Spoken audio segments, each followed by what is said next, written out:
So today we're going to look at a different way to represent data, and that way is going to be through a pie graph.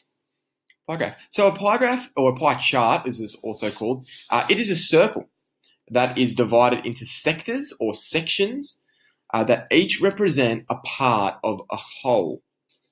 So our data is represented on this thing, and it kind of looks like a pie, which is why it's called a pie graph or a pie chart.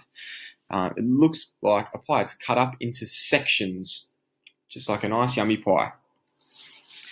On this pie graph, a bunch of people have been surveyed, and they found out the methods of travelling to school. So the ways that they get to school, it's represented again in this graph. There is walking, car, bus, cycle, train, and taxi. And next to these methods of travelling to school, there's a colour. So we can look at our graph and say, oh, this is blue, or a dark blue, and go to our key over here and see that that must represent walking.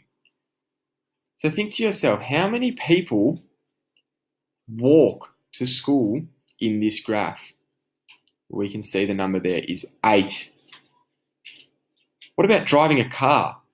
Well, let's look for the red in the graph. We can see it down here. How many people travel to school by car? It says 9.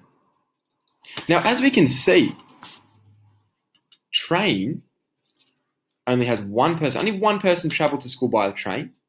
And that section of the pie is a lot smaller than the car, which had 9 people traveling. 9 people travel by car. And that section of the pie graph is a lot bigger. So not every section of the pie graph is going to be the same size. It depends on how many people fall into that category. So you can answer these questions on the side here. How many people travel to school by bus? How many people travel to school by cycling, riding their bike? And how many people were surveyed in this pie graph altogether? We would figure that out by counting each of these sections of the pie graph. Okay. The next thing you're going to do, I myself have asked some teachers at Carrilla Public School for their eye colour. And the results are here. You can fill out this worksheet that was in your Learning from Home work pack. That's just touching on our column graphs. So you know I know by now you know how to do them. So fill these out, and then you can have a go at drawing your own pie graph. There's going to be another video for you to watch when you get up to this slide of myself drawing a pie graph.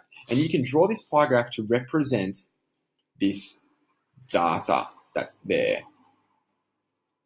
Okay, so have a go. And again, if you have any questions, just let us know.